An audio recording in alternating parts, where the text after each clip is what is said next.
राजकोट किल्ल्यावरील पुतळा प्रकरणी आता स्ट्रक्चरल कन्सल्टंट आरोपी चेतन पाटीलला कोल्हापूर पोलिसांनी ताब्यात घेतलेला आहे। आई बाबा होण्याचे स्वप्न अजून पूर्ण झाले नाहीत का? आई बाबा होण्याचे तुमचे स्वप्न पूर्ण करा अपोलो फर्टिलिटीद्वारे। मोफत सल्ल्यांसाठी कॉल करा 9953 959370। स्थानिक गुन्हे अन्वेषण शाखेने ही कारवाई केली आहे। मध्यरात्री 3च्या दरम्यान चेतन पाटीलला ताब्यात घेण्यात आल्याची माहिती मिळते आहे। विजय केसरकर आपले प्रतिनिधी या संदर्भातली अधिक माहिती आपल्याला देत आहेत। विजय, काय नेमकी माहिती?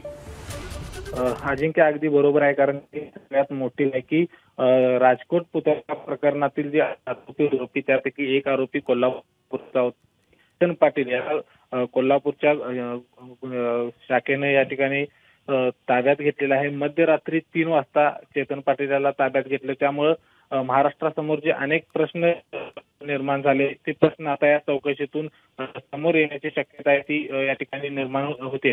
कारण आपल्याला माहिती आहे की माझ्या समोर आपली बाजू नंतर पाटील यांचा फोन बंद होता, ते कुठेही कुणाला सापडत स्थानिक अन्वेषण शाखेने त्यांना शोधलेला आहे, त्यांना ताब्यात घेतलेला आहे आणि आता पुढची कारवाई ती केली जाईल। मात्र याच अनुषंगाने जो ठाण्याचा आरोपी आहे या सगळ्या प्रकरणातील तो मात्र अद्याप ही या ठिकाणी कुणालाही मिळून आलेला नाही, शोधावर आहेत। आता चेतन यांकडून अनेक माहिती आहे ती समोर येऊ शकते। ठीक आहे। आणि विजय, या सगळ्या घडामोडींच्या अनुषंगाने कारवाईला वेग देखील आल्याचं दिसतंय। आणखी काही जण आहेत का ज्यांचा शोध सध्या पोलीस घेत आहेत, त्याबद्दलची काय नेमकी अपडेट? खरं तर अजिंक्य या प्रकरणामध्ये दोघांच्यावर गुन्हे आहेत ते दाखल करण्यात आलेले आहेत। यापैकी एक चेतन पाटील आहे आणि दुसरा आहे तो ठाण्यातील आपटे। मात्र हे दोघेही मिळून येत नव्हते। आता चेतन पाटील याला ताब्यात घेतल्यानंतर पोलिसांनी या संदर्भातली माहिती आहे ती समोर यायला सुरुवात होईल, कारण 2 ते 3 कोल्हापूर गुन्हे अन्वेषण तयार केली होती आणि त्यानुसार चेतनचा शोध आहे तो सुरू होता।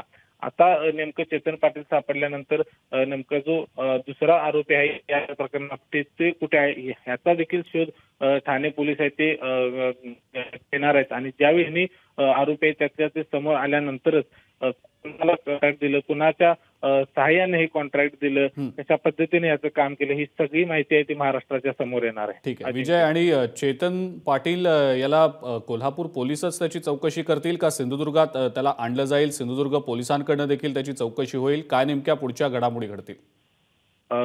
अजिंक्य, या संदर्भातली अद्याप कोणतीही माहिती मिळालेली नाही, कारण मध्यरात्री 3 वाजता आहे ते चेतन पाटीलला ताब्यात घेतलेलं आहे। त्यामुळं यावेळी ते या प्रकरणातील दुसरा आरोपी आहे त्याला देखील पकडलं जाईल, त्याला देखील या ठिकाणी ताब्यात घेतलं जाईल आणि त्यांच्यानंतर या दोघांची एकत्रित चौकशी आहे ती करू शकतात। कारण या प्रकरणाची जी पुढील कारवाई आहे ते मालवण पोलीस या ठिकाणी करणार आहेत। त्यामुळं या मालवणमध्ये त्यांना आणलं जाईल आणि मालवण पोलीस आहेत ते या सगळ्या दोघांच्याकडून असतील किंवा आता चेतन पाटील यांच्याकडून सगळी माहिती आहे ती घेतील, तपासणी आहे ती मालवण पोलीस करतील। ठीक आहे विजय, धन्यवाद। सविस्तर माहिती आपण दिलीत त्याबद्दल आणि या संदर्भातले अपडेट्स आपण सातत्याने घेतच राहू। अत्यंत महत्त्वाची आणि मोठी ही घडामोड राजकोट किल्ल्यातील आरोपी राजकोट किल्ला पुतळा प्रकरणी स्ट्रक्चरल कन्सल्टंट असलेल्या आरोपी चेतन पाटीलला कोल्हापूर पोलिसांनी ताब्यात घेतलेलं आहे। स्थानिक गुन्हे अन्वेषण शाखेने ही कारवाई केली आहे। एबीपी माझा, उघडा डोळे बघा नीट।